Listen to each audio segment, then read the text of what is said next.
Good afternoon, everyone, and welcome back. Okay, just a couple of things, and then I'll turn it over to our guest.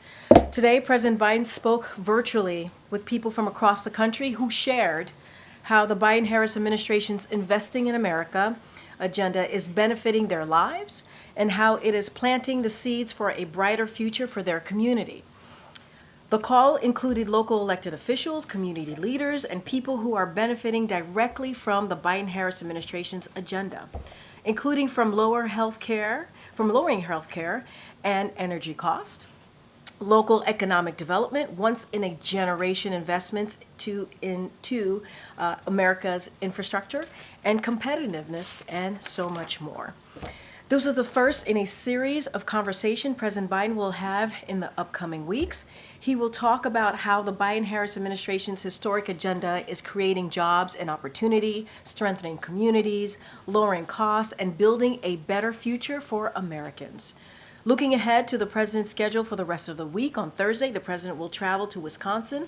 On Friday, he will travel to Michigan. During these visits, the president will highlight how his Investing in America agenda is ensuring a brighter, more prosperous future for families. And now I am thrilled to introduce Secretary Tom Perez, former Secretary of the Department of Labor, obviously, Director of Intergovernmental Affairs, to talk about his engagement and what he's experienced on the ground, talking about investing in America, and also talking a little bit about what the president was able to do moments ago. Excellent. All right. Thanks, Karine. Good afternoon, everyone. It's great to be here with all of you. As you heard from Karine, and you saw recently, a few minutes ago, quite frankly, from the president, President Biden kicked off the first in a series of engagements to highlight the impacts of his Investing in America agenda. In addition to the travel that was described to Wisconsin and Michigan, he will have conversations on a regular basis with American families who've been positively impacted by the historic investments of the Biden-Harris administration. He'll also hear from mayors, local elected officials, community leaders, and others about how these investments have transformed their lives and their communities. And as a senior advisor to the president and the director of our Office of Intergovernmental Affairs, I work closely with state and local elected officials, with union leaders, faith leaders, community leaders. I've had the privilege, to make a long story short, of making a lot of house calls in communities across the country over the past 15 months or so, and observing how they've been transformed by this Investing in America agenda. You're well aware of the historic progress that the Biden-Harris administration has made in job creation, healthcare access, and so many other critical areas. Behind every statistic, I learned a long time ago, is a real person, a family, a community that's seen progress and seen hope. When I went to Wausau, Wisconsin, for instance, I joined the Pfau family in front of their home that they've owned for over 40 years. And for as long as they lived there, they'd been drinking lead-contaminated water. Through funding from the bipartisan infrastructure law, they had their pipes removed and replaced by union labor, I might add. One of their young grandkids even helped switch on the new water service line. Thanks to the president, 3 generations of the Pfau family now have access to clean water. No family should have to worry that the water from their tap will poison their kids or their grandkids. President Biden and Vice President Harris know that a fighting chance at the American dream includes access to clean water, and have made this historic commitment to replacing every lead pipe in America, in homes, in schools, over the next decade. In the Osage Nation in Oklahoma, I met a mom who had moved off the reservation in search of opportunity. She didn't want to leave, but she needed to find work. After our administration invested $40 million to deliver affordable, high-speed internet to the Osage Nation, she returned home and got a job installing the fiber optic cables that will bridge the digital divide across the reservation. She loves her work, and she loves serving her community. In today's world, high-speed internet is like water. It's an essential public good that should be affordable and accessible to everyone. It's also a healthcare imperative. I learned this from meeting a woman who runs a health clinic in rural Wisconsin, and explained that telemedicine is a critical element of their healthcare delivery. especially mental health treatment. If our patients lack high-speed internet, she explained, they lack health care, because for all too many people who don't have a car, it's way too far to drive. And as she explained, tragically, the gaps can have literally life and death consequences. That's why the President and Vice President have made unprecedented investments to connect Americans in every corner of our country to high-speed internet so that a person's zip code never determines their destiny. In Macungie, Pennsylvania, I met with union members and company leaders and elected officials at the Mack truck plant that, thanks to significant federal investments, is retooling to produce clean energy trucks. For instance, they are manufacturing electric garbage trucks for municipalities that are trying to meet their clean energy goals. They even let me test drive one. I used to work on the back of a trash truck when I was in college, and that was kind of a thrill, parenthetically. But in communities like Macungie, one of the greatest fears that parents have is that their children will have to leave town to chase opportunity, to find a good job.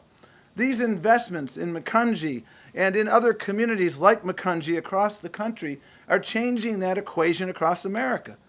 Grandparents don't have to get on a plane to see their grandkids because their sons and daughters have gainful employment in local union shops like the Mack truck plant.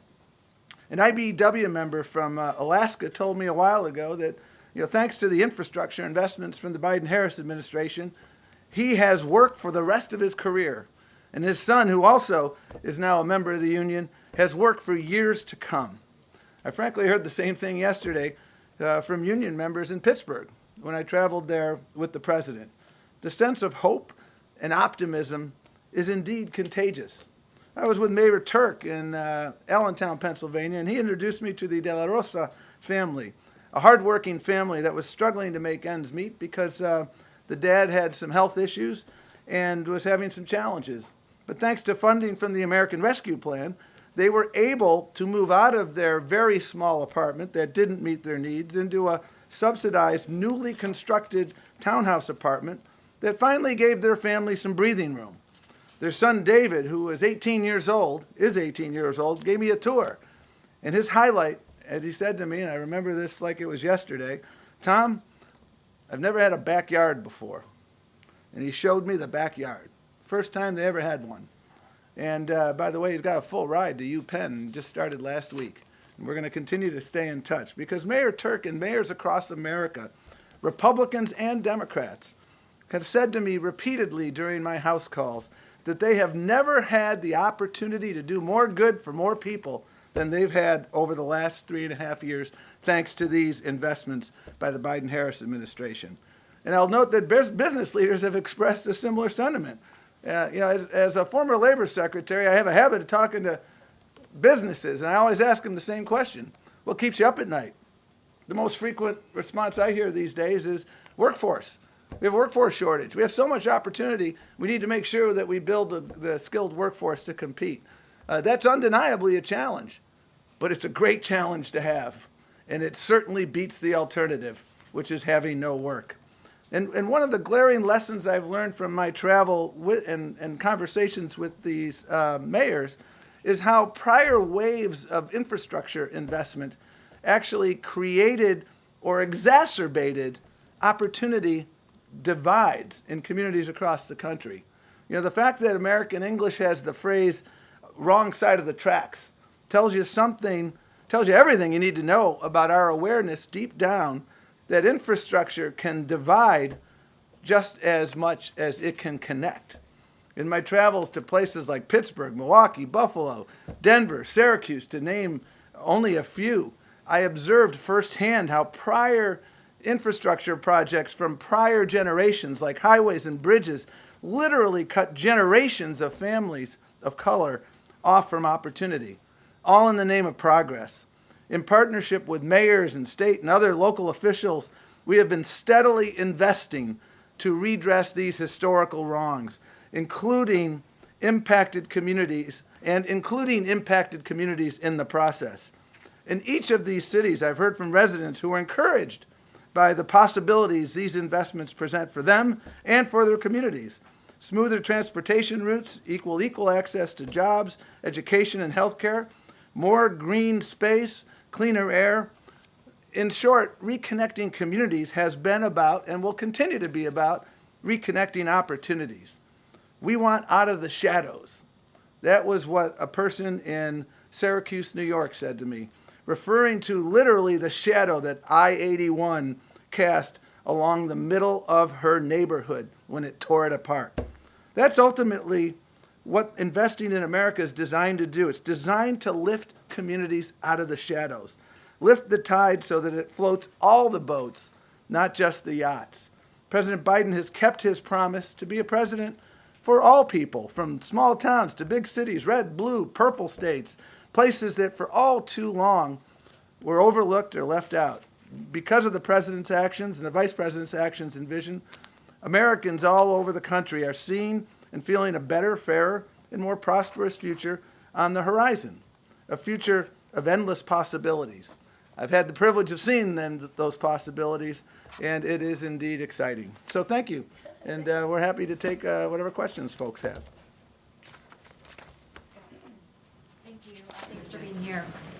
Just on the Investing in America agenda that you were talking about, is there anything you can share on just how the president's thinking about these projects, these goals might have shifted, how he may be sort of reorienting himself since he decided not to seek a second term, for example? Are there projects that he is now viewing with added urgency than compared to a couple months ago?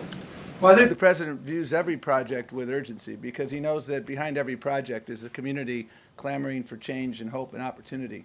And, you know, throughout all of these projects, we have seen real progress. I mentioned Internet for All. We're making progress through the infrastructure bill in ensuring that we are dealing with middle mile, last mile, every mile.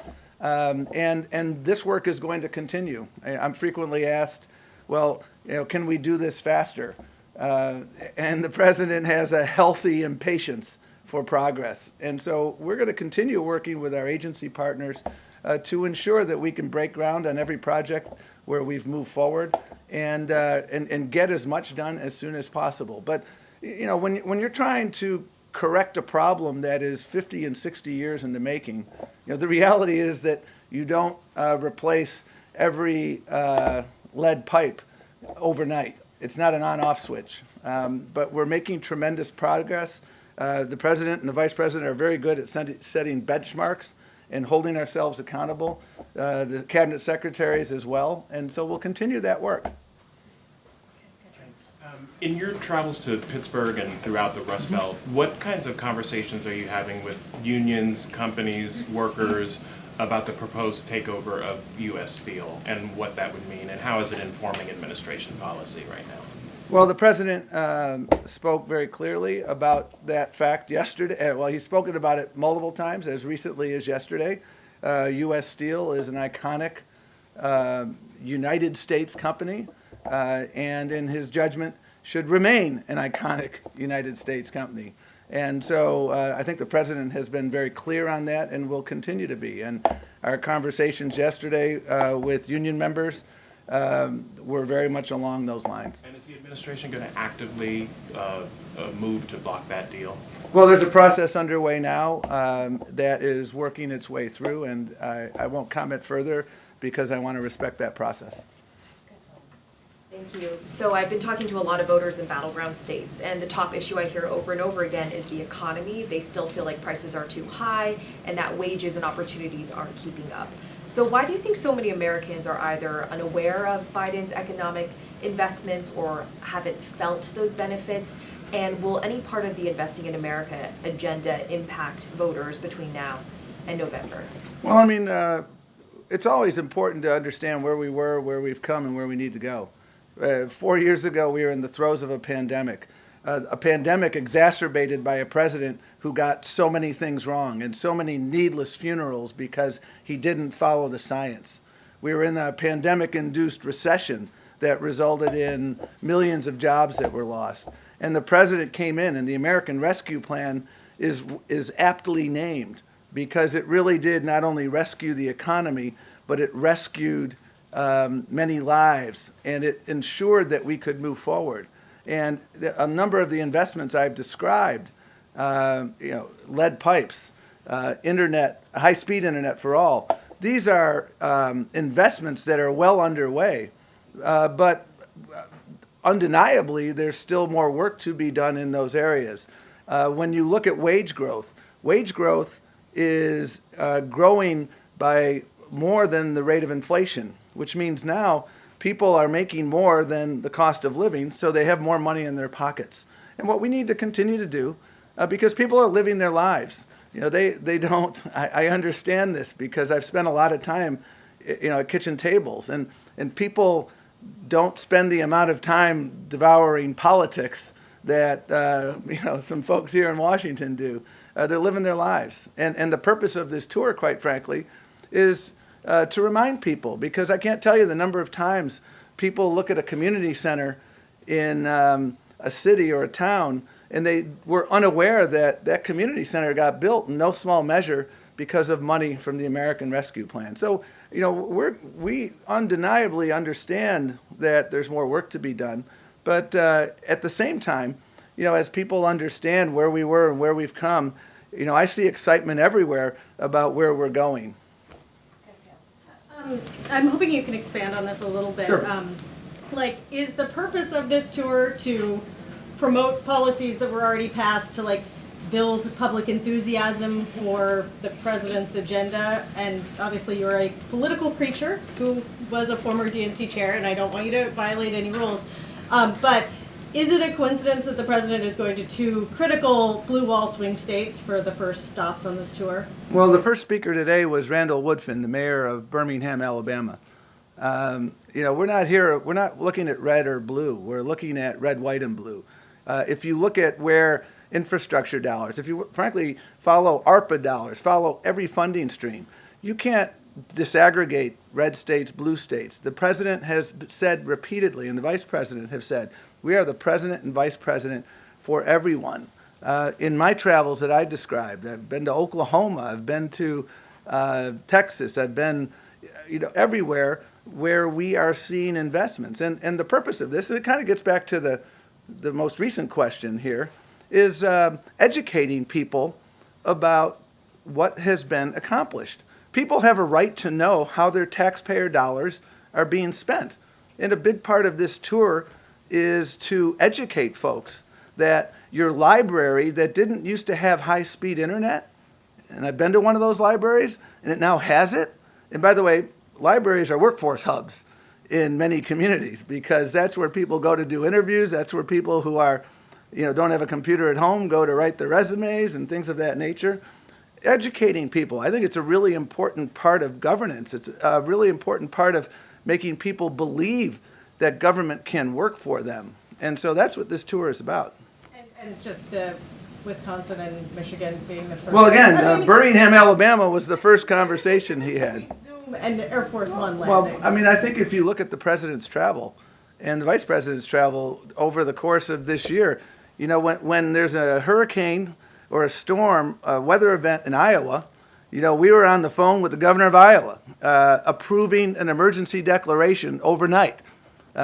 Same thing in Texas and Oklahoma and elsewhere. Storms don't just go to blue states or red states. Storms go everywhere. And that's been the focus of the president, the vice president. Thanks, Secretary. I want to put two things together that you said. Sure. You said the purpose of this tour is to remind people what the president has done for them. You also said taxpayers have a right to know how their tax dollars are getting spent. So how much, can you account for what the budget is for the Biden promotional piece, or the reminding voters of what the president has done for them, this Air Force One travel, the events that he's been holding, versus spending that money back in their communities? Well, it's minuscule compared. Look at the investments that have been made over the course of the last 3.5 years. They are unprecedented in scale and scope. And I can take you to virtually every community across the country, and we can take a tour, and you can see where ARPA dollars were put to bear, where you now have a new housing project. The project in Allentown, Pennsylvania, was ARPA dollars and some HUD dollars. and they were put together. And so I think it's really important for folks, and again, it gets back to her question of a few minutes ago, to educate people about the fact that government can work. There have been a lot of folks over the course of a long period of time who have tried to shake people's faith in government. And if there's one thing I've seen over the course of the last 3.5 years, and I'm also a former local elected official, when you're working with mayors and county executives and they're able, and you're working together with them, they're the people that get seen in the supermarket and and your local church or your mosque or your synagogue. And when you're able to talk to them and explain to them, here's how we're improving our education system through these investments. When you're able to show folks that, this bridge, finally, people used to talk about infrastructure week, but we now have an infrastructure decade. The Brent Spence Bridge is not an idle hope. It's about to break ground in the months or so ahead because of work from actually Republican and Democratic people coming together. But why should taxpayers foot that bill to burnish the president's legacy? Should campaign dollars? This isn't a legacy issue. This is about educating the American people about what we're doing and what we're accomplishing so that they can see the fruits of their taxpayer investments. Hi, Tom. Thanks for doing this. There's one word that I did not hear in your remarks, and that's Bidenomics. So is this infrastructure spending part of Bidenomics? This infrastructure spending is part of ensuring that every community in the country, you have safe infrastructure, you have infrastructure projects that are inspired by considerations of equity. So you're not building I-43 and I-94 in Milwaukee by taking out 15,000 black homes and 1,500 black businesses. And people can understand that it's a project that's going to work for everyone. That's everything that the president has done, whether it's the CHIPS and Science Act, whether it's the infrastructure bill, whether it's the American Rescue Plan, whether it's the Butch-Lewis Act, which helped literally millions of retirees retain their pension, their hard-earned pension. These are all about opportunity and making sure that people get a fair shake and making sure we're addressing our climate imperatives and making sure we're building an economy that works for everyone. But it's not using the word Bidenomics and acknowledgement that messaging didn't work. It's about results. And that's what this tour is about, showing results from our investments. It was a yes or no question. Phil, go ahead, Phil. You talked a moment ago about high-speed internet, and I wanted to ask you, Brendan Carr, one of the commissioners on the FCC, has expressed frustration that despite the $42 billion that was included in the president's infrastructure bill in 2021 through a program called the Broadband Equity Access and Development Program, that not a single project is underway and not a single home has been connected to broadband as a result.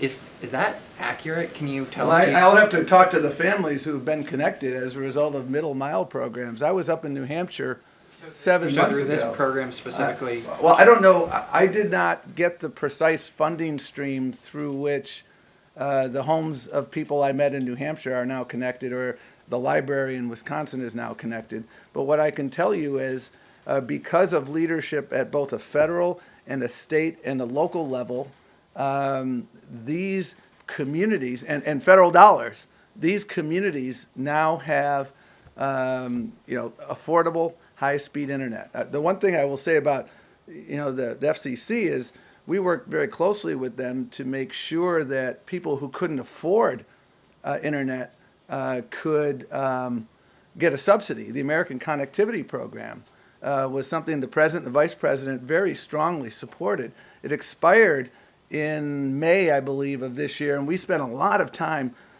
We sent over a supplemental budget request, and by the way, almost 50% of people eligible for that subsidy are military families, and that's unfortunate that Congress, the Republicans in Congress, chose not to extend that because more people participated in that program than were participating in food stamps. So this is not a small program, $42 billion. I mean, that's a big deal. Does the White House have an estimate of how many homes have been connected to broadband? I don't have that at hand, but I can certainly work with you to answer that question. Get that for you, for Sure. All right, thank you, Tom. Thanks a lot. Appreciate it, thank you. Take care. Appreciate it. All right, first time at the podium. Thank you, Mr. Secretary. Okay, Zeke, I don't have anything else at the top, so go for it. Thanks, Karine. What did the president mean when he said Israeli Prime Minister Benjamin Netanyahu wasn't doing enough to reach a hostage and ceasefire deal? So here's what I'll say. He was asked a question by your colleague, a direct question, and he answered it. What I will say, I think more broadly, which is important to note, and the president said this in his statement over the weekend, is that make no mistake about it, Hamas leaders are going to pay for these crimes. And he and his team, for sure, will keep working around the clock to get this hostage deal done. And this is a president that has been pretty clear about that. He's spoken about making sure that we get this hostage deal done. He's met with the hostage families, all of them. We know that the National Security Advisor, Jake Sullivan, is going to have a conversation with the American hostages this week. And so this is something that we are working again around the clock, 24/7. This is something his team is really steadfast, making sure that they're continue to be focused on this. And look, our teams are in constant conversation with the Israeli government on all levels on a daily basis. And I think that's important to note as well. But we will make no mistake as to who is responsible for this, and this is Hamas leaders. Specifically to my question, what did the president mean that Benjamin Netanyahu is not doing enough? I don't have anything more to add. The president was asked a direct question. He answered that question. What I can say is that, what I can say is this, is that we have made it very clear. The president over the weekend made it very, very clear as to who is responsible. It is devastating. The heinous acts that we have seen by Hamas is devastating. And those 6 hostages, their families are grieving. The president was very clear about that in his statement over the weekend, and he's going to continue to work around the clock. And that's the focus of the president and this administration. Quickly on a different topic, the president yesterday also said that he was a little remorseful that the Secret Service wouldn't let him go into the crowds the way he once was as a candidate. Was that in response to any specific change, or just has something changed in terms of the security around the president, or is that just So I did see the president say that. I would have to refer you to the Secret Service to speak to the president's comment. That is something that when it comes to the president's security or any of the security of the 4 principles, I can't speak to that from here. You have to speak to the Secret Service. Kathleen. Thanks, Karine. Kirby said that President Biden has been very personally involved in the ceasefire negotiations. Can you give any color on any meetings he's had today on the Middle East? Any meetings with his aides or foreign leaders on this today? So, as I said, his aides are in regular touch on a daily basis on this particular issue of trying to get this hostage deal. It is a priority. It is a must. We want to get this done. The president, as you know, and the vice president were in the Situation Room yesterday, meeting with a few of their advisors of this administration to talk about next steps, to talk how we're going to move forward here. We talked about how we are also continuing to engage with our co-mediators, which is Egypt and Qatar. That continues. And so the president gets daily updates from his team. He had the PDB this morning and got an update from his team then. And so he is, and has had, even during the past 2 weeks, we have read out multiple conversations that the president has had with leaders in the region, including Egypt and Qatar. So that is not going to end. The president focuses on that on a daily basis. He is passionate, committed, wants to see this happen, and his team is working around the clock to get this deal done. And that's what we're going to focus on. The president was the last person to face Donald Trump on the debate stage. Vice President Harris will be doing so in a week. Has President Biden shared any pointers or advice to the vice president? So as you know, they were together yesterday. They were shoulder to shoulder, right? As they have been in the past 3.5 years, working on behalf of the American people. You certainly will continue to hear, as we heard from Secretary Tom Perez, on what we're going to do to continue to make sure we deliver on the unprecedented results that we've gotten for the American people. Look, what I can say, and I'm going to be super mindful because there is the Hatch Act, as I say all the time. I know you guys love me saying that. The best choice, this is the president that said this, the best choice that he's ever made is to pick the vice president as his running mate. And so he is certainly very proud of the vice president and has been has seen her as a critical partner over the last 3.5 years. They talk regularly. They talk very much regularly. You saw them yesterday, and they certainly stay in touch. I just don't have anything beyond that to share. Okay, go ahead, Trevor. What more could Prime Minister Netanyahu be doing to get a deal done in the president's view? So look, I don't have anything to add or any color or anything more specific to add to what the president said yesterday. Again, he was asked a direct question. He answered it. Don't have anything else to add. What we're going to continue to do is continue to have conversations on next steps with our co-mediators, as I mentioned moments ago, Qatar and Egypt, to figure out how to move forward. We are committed, this president is committed to making sure that we get a ceasefire deal. We got to remember what this means. This means that it ends the war. The president wants to see this war ended. The president wants to see the Palestinian people continue to get relief. We want to up the assistance into Gaza to the Palestinian people, and we want to get hostages home. We want to get hostages home to their family. And what we, the story that came out over the weekend of these 6 hostages, obviously one of them being an American citizen, is devastating. It's devastating. It was it was a devastating news and heinous act that we saw by Hamas. Does the president regard any of the Israeli demands that have been put on the table during these negotiations as unreasonable? I'm not going to negotiate from here. As my colleague from NSC, Admiral Kirby, said as well, we just are not going to negotiate from here. We're not going to go point by point here. We are looking at all options, as we have said before, and we're going to continue to have those consultations with co-mediators, Qatar and Egypt. I just don't want to get ahead of that from here. Does the president see Prime Minister Netanyahu as a good faith actor in these negotiations? Look, the president sees the prime minister as someone he has known for some time now, for decades. They tend to have honest conversations, direct conversations. I'm going to not get into a yes or no here. I'm going to get into what I know their relationship to be. And I think that's what's important. The president wants to get this done. And I'm just going to leave it there. Okay, and when is the president going to speak to the prime minister next? I don't have anything to read out. As you know, over the past several months, almost a year now, the president has talked to the prime minister several times, and we have read out those conversations. I just don't have anything else beyond that. And I also added a couple times moments ago that our team here talks regularly to the Israeli government on all levels on a daily basis, because we want to get this done. We want to get this done. Okay. Thanks, Karine. You referenced the president's statement over the weekend saying that Hamas leaders will pay for their crimes. Are you making a specific reference to actions the U.S. is planning to take to ensure that that will happen?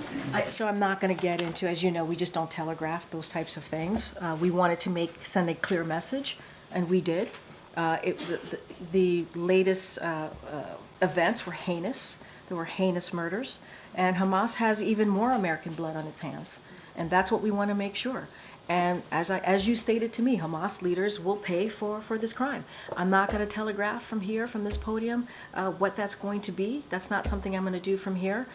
But we wanted to make it very clear about who's responsible and how, and where the United States is on this. You are saying that you are referring to that outcome coming from the U.S.'s actions. Can you just clarify whether you're talking just generally about eventually Hamas will pay for what they have done, or are you talking about the administration ensuring that something will happen, action will be taken to make sure that Hamas leaders will pay for I'm their not going to crimes? go beyond the statement.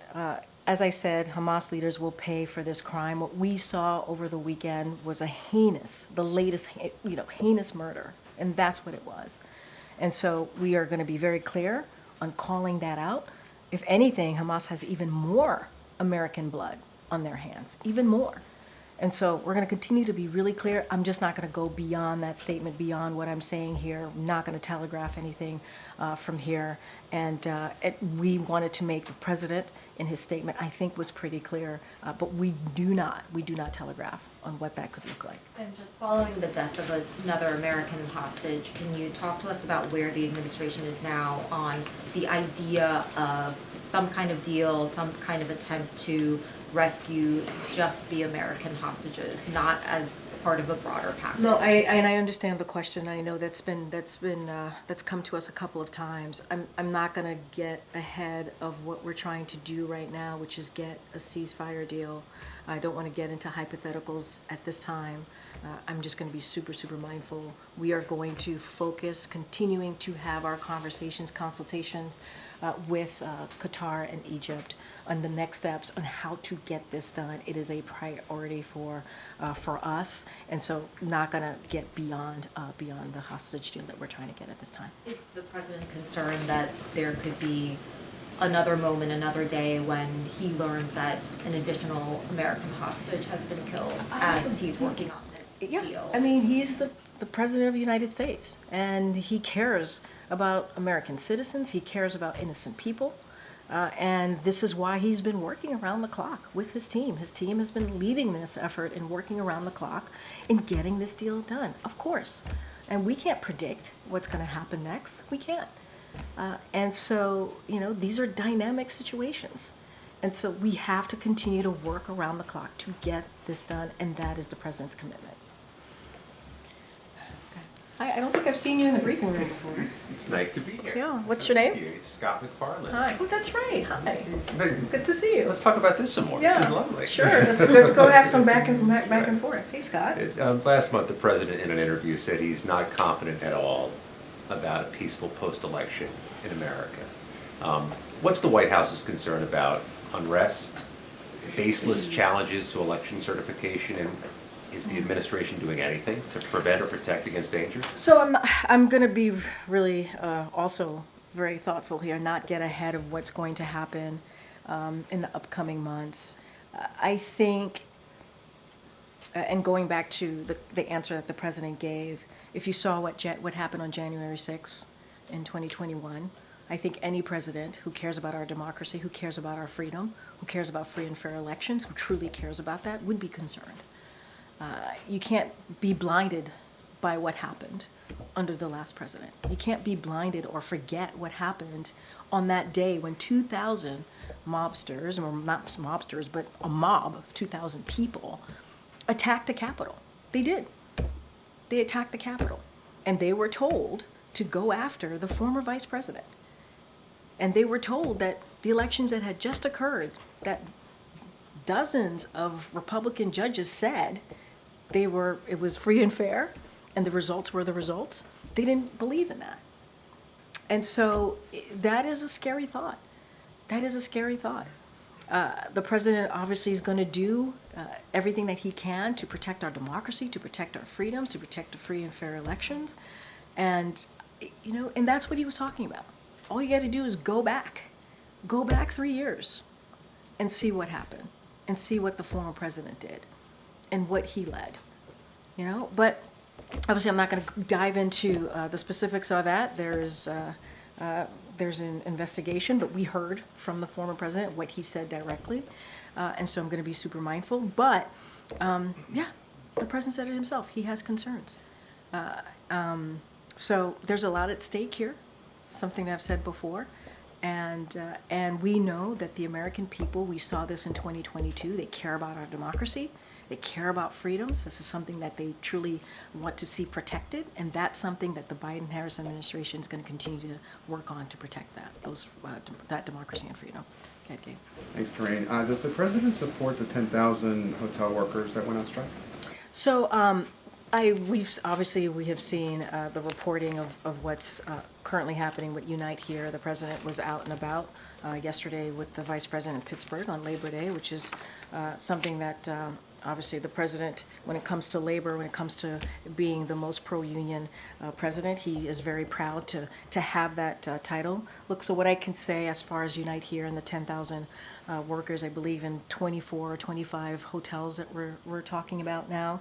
We support collective bargaining. That's something that the president has said throughout his career and believe it's the best way for Americans, American workers and employers to come to agreement that works for all parties. All workers, including hospitality workers, should have good jobs with fair pay and benefits that give them the opportunity to provide not just for themselves but also for their families. And that's what the president wants to see. So what we will encourage, this is what we've done before when we've seen these types of strikes, is we encourage for folks to come to the table, negotiate in good faith towards reaching a strong contract. And that's what the president believes, and that's what the president wants to see. And also, has the White House been in touch with Turkish authorities over the attack on the 2 Marines in Turkey? So obviously we're troubled by the assault that we have seen, that you all have been covering on the U.S. service members, and are happy to hear that they are safe now and have returned to the USS WASP. I believe the National Security Advisor was going to put out a statement, Jake Sullivan, on this. If he hasn't, I'm sure it's coming shortly. We appreciate the Turkish police, the actions that they have taken. This is a serious matter, and we are holding those responsible accountable, and they are holding, to be more clear, those accountable responsible. And so for anything more on details or specifics on what's happening, what the Turkish government is doing, or Turkish police is doing, I would refer you to the Department of Defense, who also put out a statement on this as well. Okay, Peter. Thank you, Karine. In the president's public comments, why is he harder on Benjamin Netanyahu than he is on the terrorist leader of Hamas? The president has been very, very clear about Hamas leaders and what they have done. He was very clear on October 7th. He has been very clear multiple times thereafter on what Hamas has done. And they have, it is a heinous murder of what they did recently, and what they did on October 7th, and what they, more than 1,200 souls were taken, and then hostages were taken. That's why we're trying to get this deal done, to get people home to their families, including American hostages. And we're continuing to be very, very clear about that. He was asked a question, he answered it directly, but Hamas is responsible. They have more American blood on their hands. The president was clear about that in his statement, and he has been over almost a year now, has been very clear about that, and will continue to be so. A different topic. Since when does the vice president have what sounds like a southern accent? I have no idea what you're talking about. Well, I mean, this is...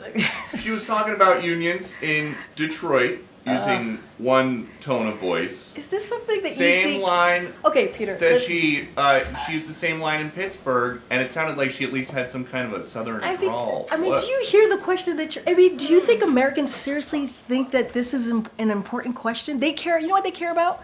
They care about the economy. They care about lowering costs. They care about health care. That's what Americans care about. So that's what they want to hear. This is something... They care about, your colleague just asked me about, what basically we talked about, went back and forth about democracy and freedom.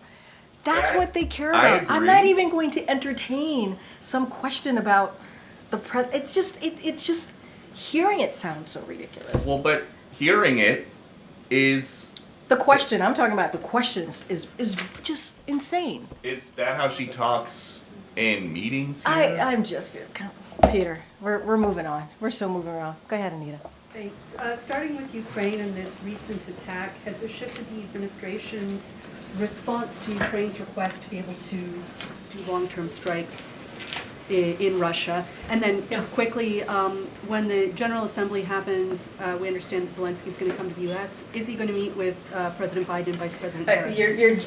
Your last question, you're jumping way ahead of me. I don't have anything for you as far as President Zelensky specifically attending, not attending. I mean, that's something that you would have to talk to the Ukrainian government. What I will say is the latest strike is obviously it's horrific. It's a reminder of Russia's brutality. It's something that we cannot forget. It is also critical that the world continues to stand with Ukraine as they are fighting for their sovereignty, as they're fighting for their freedom.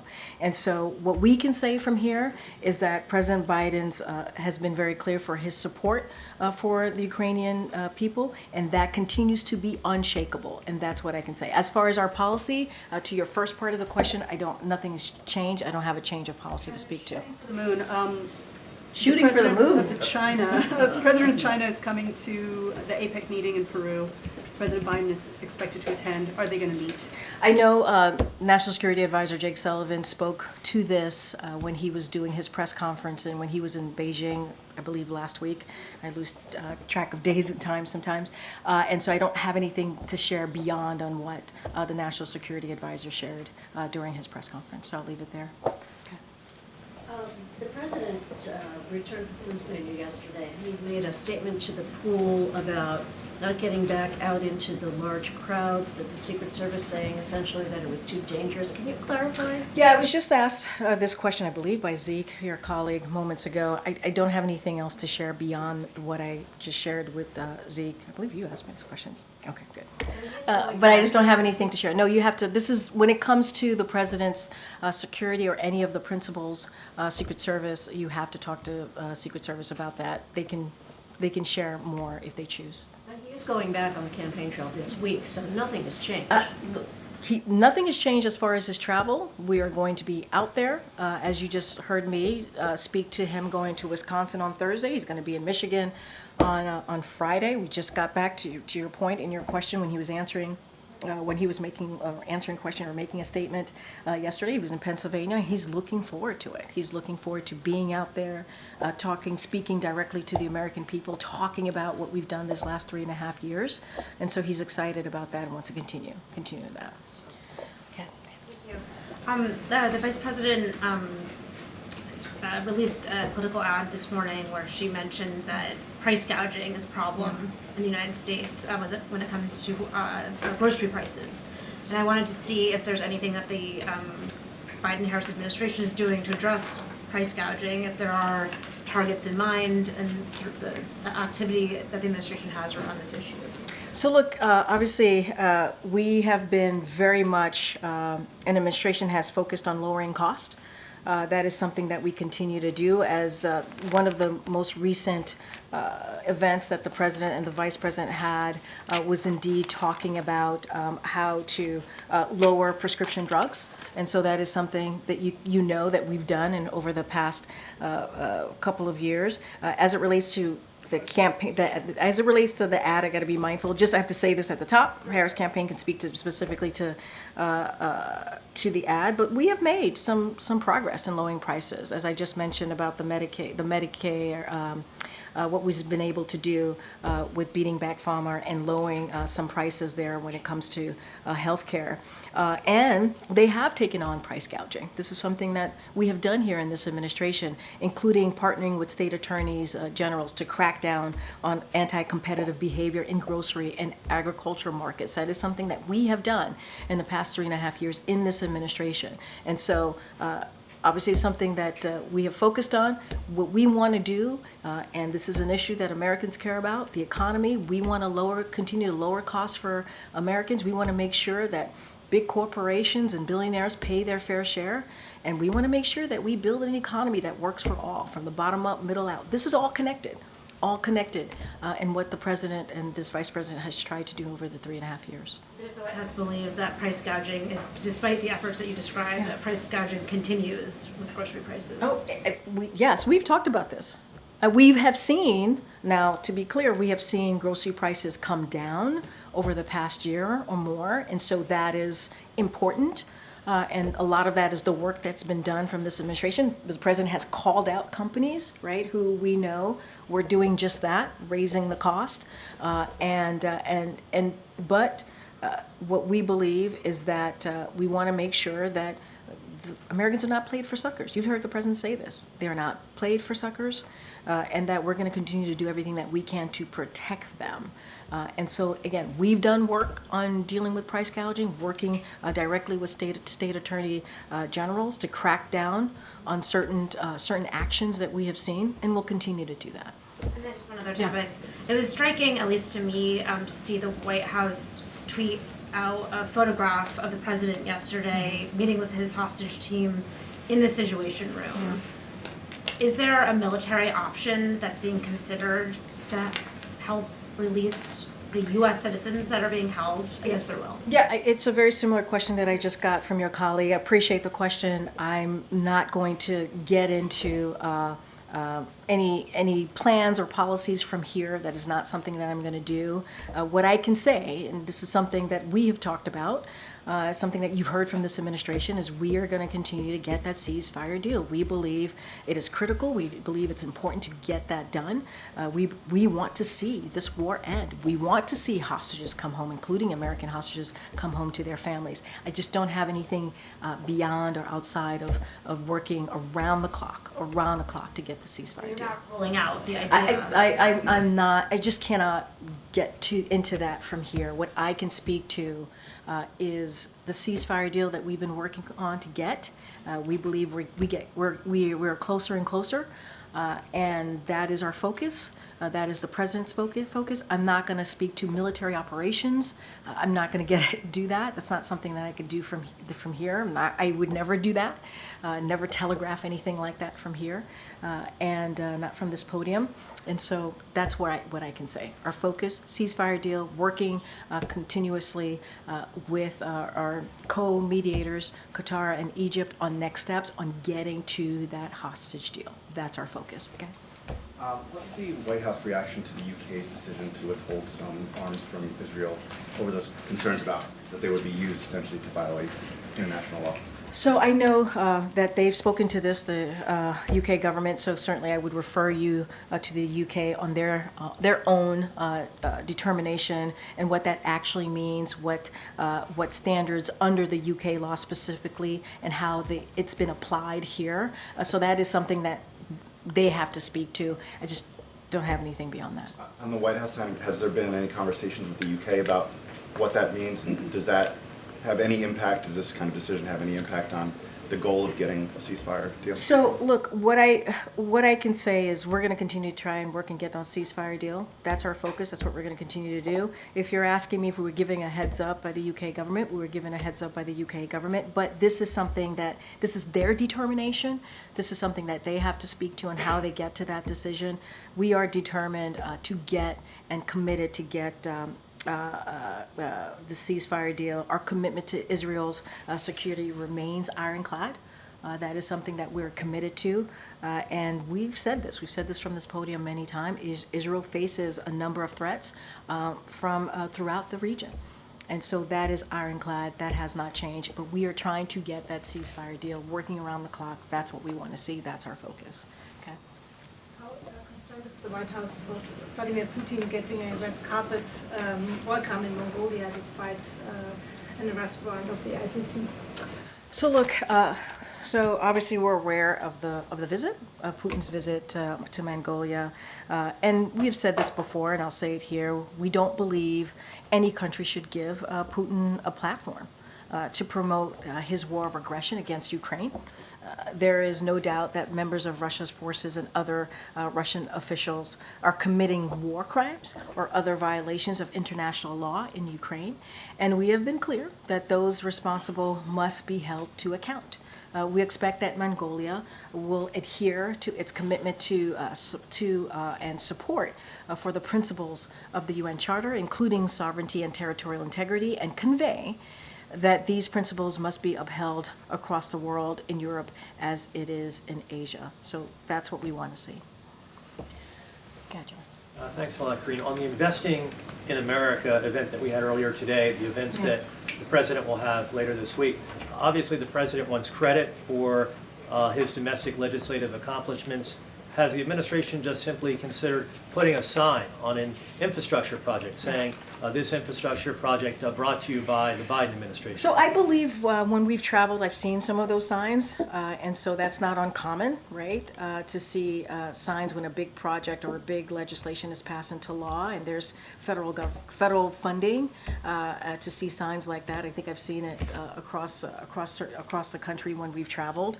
But look, this is about, and this is very much what the Secretary was saying, is that making sure Americans know what this administration has done, making sure they know what's available to them, making sure that there are opportunities, whether it's the economy and lowering costs, whether it's making sure that you can buy a home, an affordable home, medication that you might need, because because you're paying too much, and because Big Pharma was certainly gouging you, and so the president has been able to beat Big Pharma. Those are things that the American people need to know. They need to know what this administration has done, and this is what we've been doing the 3.5 years. Yes, we're talking about Wisconsin, we're talking about Michigan, and obviously the president was in Pennsylvania yesterday. But this is one of the things that the president enjoys doing, being out there talking directly to the American people, and also making sure that news gets there, right? That gets there about what this administration has done, and what we will continue to do in the final 4 months of his term. And the president was out with the vice president yesterday in Pittsburgh, Pennsylvania. What do you think he brings to the table when he is right there beside the vice president as she is campaigning for president? You just talked about investing for America. You just asked me, you just heard from the secretary about his own experiences. He gave anecdotal stories about what he has seen across the country with what the president's Investing in America agenda has done to change their lives. That could not have been done without the president's leadership. It couldn't have. And I think the American people understand that. They understand that leadership matters. They understand that this was a partnership that was done between the president and the vice president. And they understand that the president has been, if you think about senator for 36 years, president for vice president for 8 years, and now president, he brought leadership and experience and was able to reach across the aisle to get historic legislation passed. The secretary talked about Infrastructure Week. In the last administration, that was a joke. It was. We would all joke about how, to this week again is Infrastructure Week. And now because we're able to pass a bipartisan legislation in this political environment, now we have infrastructure decade, and that matters. And that was done because this president had the leadership, had the experience, has the foresight to understand what the American people need and what is discussed around the kitchen table. And so that's what he brings. He brings experience and understanding, and he can speak to the partnership that he's had with the vice president for 3.5 years. I think that's important. Get Karen. Thanks, Karine. Congress is set to come back to Washington soon, and government funding will be a big priority for them. So here we are again at this time of year. House Republicans seem to be floating a timeline that would push the deadline, like fund the government through next year, early into 2025, but attach the SAVE Act to this funding bill. What is the White House position on the timeline of that and including that at this point? So, look, and you're right, here we are again, another time period during this year, this time of year, I should say. Look, House Republicans need to stop wasting time on extreme policies and do their job and keep the government open, and they could do that by passing a clean CR. A clean CR. This is something that they can do. And so, look, we said it in a statement of an administrative policy. We said this in July. We strongly oppose this Republican stunt. And as fact checkers across the board have made clear, it is already illegal for non-citizens to vote in federal elections. It's already illegal. If congressional Republicans truly cared, if they really cared about fixing the broken immigration system and securing our border, they would actually pass this bipartisan proposal that came out of the Senate. Instead, they got out of the way because of what the former president said to them. Donald Trump said, do not pass it. Do not move forward with this proposal. So we want to see a clean CR. That's what we want to see. And what kind of outreach is the White House doing with the Hill at this point? And does the president have any plans to engage with congressional leaders? Look, I don't have anything to speak to as it relates. We don't have anything to speak to as it relates to the president's engagement specifically on this issue. As you know, we have an Office of Leg Affairs. That Office of Leg Affairs is in constant contact with members in Congress about an array of issues, important matters that the American people care about, and so we're continuing to do that. All right, everybody. Thanks. See you tomorrow.